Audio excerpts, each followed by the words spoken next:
سمو الأمير، تحدثت في مناسبة سابقة عن الاعتدال. ما هو مفهوم الاعتدال في رأي الأمير محمد؟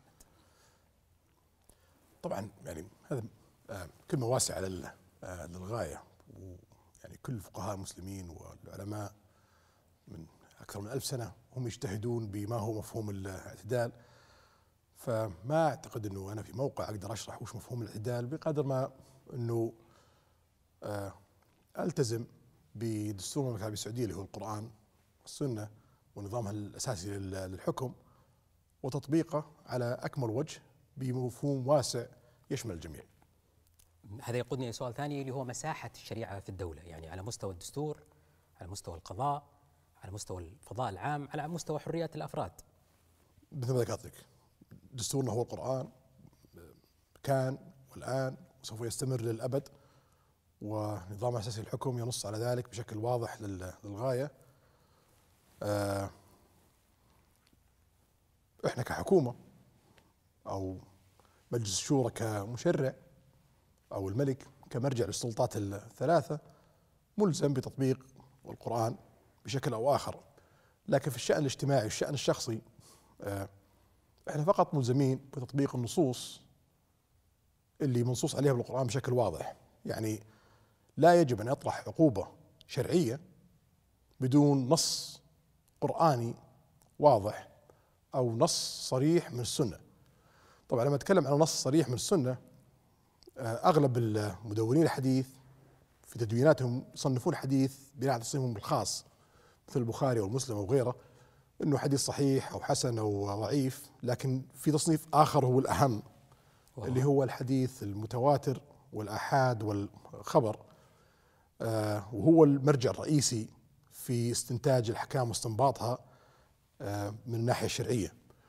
فلما أتكلم مثلا عن الحديث المتواتر اللي هو يعني من جماعة لجماعة لجماعة لجماعة، مجموعة أشخاص يعني عن رسول الله صلى الله عليه وسلم، فهذه الأحاديث قليلة للغاية، لكن ثباتها قوي جدا، وتفسيرها يخضع للاجتهاد حسب الظرف والمكان وحسب كيف فهم هذا الحديث. بينما الآحاد اللي هو فرد عن فرد عن فرد عن فرد عن رسول الله صلى الله عليه وسلم، أو جماعة جماعة عن فرد عن جماعة عن جماعة عن رسول الله صلى الله عليه وسلم، ففي فرد في الحلقة، فهذا يسمى حديث آحاد. وهذا يصنف أصناف كثيرة، ومنه الصحيح ومنه الحسن ومنه الضعيف. وهذا الحديث الآحاد غير ملزم بإلزامية الحديث المتواتر إلا إذا اقترن بنصوص شرعية واضحة وبمصلحة دنيوية واضحة، خاصة إذا كان حديث آحاد صحيح، وهذا يشكل أيضا جزء قليل من حديث رسول الله صلى الله عليه وسلم. بينما الخبر اللي هو عن فرد فرد فرد فرد ما نعرف، عن فرد فرد فرد عن رسول الله صلى الله عليه وسلم، أو عن جماعة جماعة فرد فرد ما نعرف عن جماعة فرد رسول الله صلى الله عليه وسلم، ففي انقطاع. هذا الخبر هو اللي يشكل النسبة العظمى من الأحاديث، هذا بشكل لا يؤخذ فيه لأنه غير ثابت وغير يعني ملزم. ولو نرى في سيرة الرسول صلى الله عليه وسلم عندما كتب الحديث في وقتها أمر بحرقها وعدم كتابتها، فما بالك إذا أنت ترجع للحديث الخبر وتلزم فيها الناس من الناحية الشرعية، وقد أيضا تطعن في قدرات الله سبحانه وتعالى في أن القرآن صالح لكل زمان ومكان. فالحكومة في الجوانب الشرعية ملزمة بتطبيق النصوص اللي في القرآن، وملزمة بتطبيق النصوص في الحديث المتواتر، وتنظر للحديث الآحاد حسب صحته وضعفه ووضعه، ولا تنظر في الحديث الخبر بتاتا إلا إذا كان تسند عليه رأي فيه مصلحة واضحة للإنسان.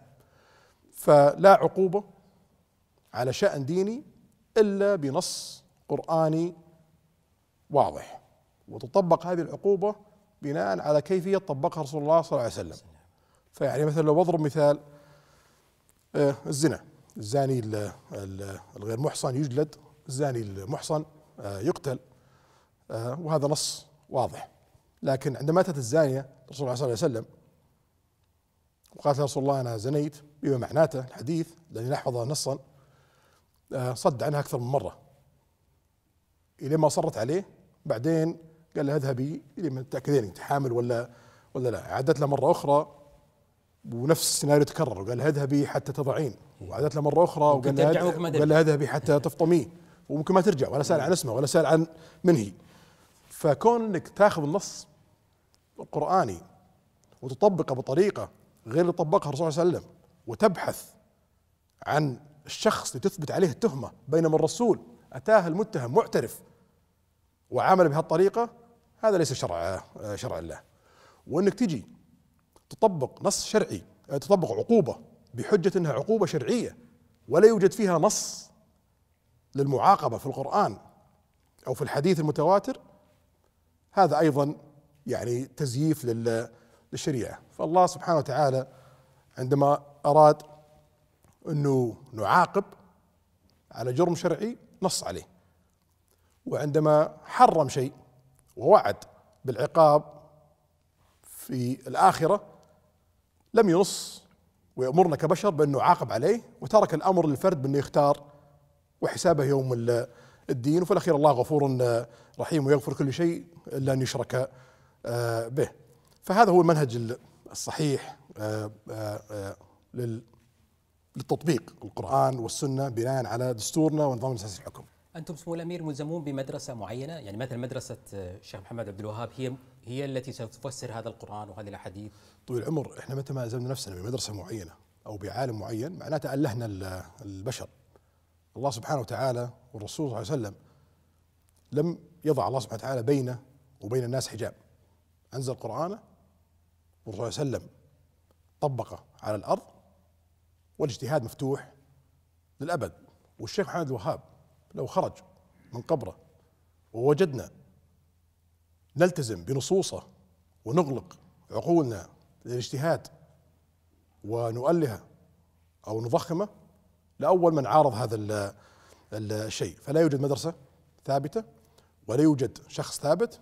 القرآن الاجتهاد مستمر فيه، والسنة صلى الله عليه وسلم الاجتهاد مستمر فيها، وكل فتاوى حسب كل زمان ومكان وحسب كل فهم. يعني مثلا لما قبل 100 عام يفتي أحد المشايخ الأجلاء بفتوى معينة وهو لا يعرف مثلا الكرة الأرضية أنها مدورة أو لا، وهو لا يعرف قارات العالم، وهو لا يعرف التقنية وإلى آخره، ففتواه بناء على المعطيات والمعلومات اللي عنده وفهمه للقرآن والسنة. لكن هذه تتغير في وضعنا الحالي، ففي الأخير مرجعنا هو القرآن وسنة الرسول صلى الله عليه وسلم مثل ما ذكرت لك. واضح. نظام الأحوال الشخصية، يعني اليوم سمو الأمير قال أنا المدونة القضائية هذه ما تناسب، لماذا رفضت الملزمة القضائية واعتمدت الأنظمة الأربعة بما فيها نظام الأحوال؟ طول العمر ما تقدر تخترع العجلة، العالم كله يعمل على أنظمة واضحة وقوانين واضحة لتنظيم حياة البشر. احنا دورنا ان كل القوانين تسن في المملكة العربية السعودية تترجم واحد انها لا تخالف القرآن والسنة، القرآن اللي هو دستورنا، لا تخالف مصالحنا وتعزز مصالحنا، تحافظ على أمن المواطن وتحافظ على مصالح المواطن، وتساعد في تنمية وازدهار الوطن. فتسن القوانين بناء على هذا الإجراء حسب المتعارف عليه دوليا. إذا أنت تبغى سايح يجيك تستهدف 100 مليون سايح لخلق 3 مليون وظيفة، وتقول أنا عندي حاجة جديدة اخترعتها غير القوانين والآلية المتعارف فيها، لن يأتيك. إذا أنت تبغى تضاعف مثل ما ضاعفنا الاستثمارات الأجنبية من 5 مليار ريال إلى 17 مليار ريال، وتقول تعال استثمر عندي لكن أنا عندي اختراع جديد، لا محاميه يعرف وش الإجراءات اللي أنت عاملها ولا يعرف كيف تطبق، ويحتاج أن يستثمر فيها مبالغ ضخمة، يقول لك بلا هالاستثمار في هذه الدولة. لما تيجي تستقطب عقول وقدرات بشرية للعمل في المملكة العربية السعودية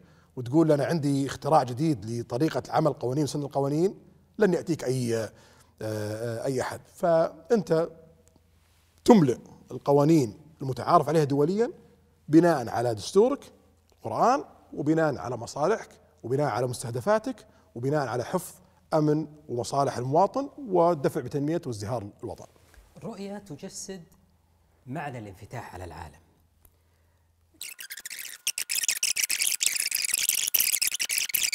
حدثني سمو الأمير عن حملة تحييد الخطاب المتطرف. يعني صعب تختار من تبدأ، لكن التطرف في كل شيء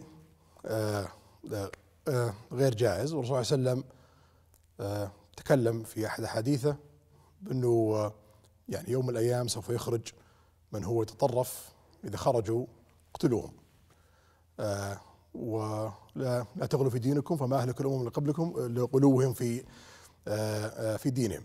فالغلو في أي شيء سواء في الدين أو في ثقافتنا أو في عروبتنا أو في أي أمر كان خطير الغاية، من نص الرسول صلى الله عليه وسلم ومن التجارب الدنيوية ومن التاريخ اللي تقرأه. السجن اللي صار لمجموعة من هؤلاء، هل هو تحييد لخطر محتمل أو هؤلاء متورطون بقضايا مجرمة؟ ما في شك المملكة العربية السعودية كانت هدف رئيسي للمشاريع المتطرفة والمشاريع الإرهابية في أنحاء العالم. فيعني إذا أنا أسامة بن لادن وأبغى أنشر فكري المتطرف في العالم كله وأبغى أنشر خصوصا بين المسلمين، وين أبدأ؟ أبدأ في الدولة اللي فيها قبلة المسلمين وفيها مقدسات المسلمين ويتوافد عليها حجاج المسلمين ويتوافد عليها المعتمرين ويتوجه إليها المسلمين 5 مرات في اليوم. إذا نجحت في نشر مشروعي هناك تلقائيا سوف ينتشر في أنحاء العالم. فكل فكر متطرف عندما يريد أن يبدأ بلا شك يستهدف المملكة العربية السعودية.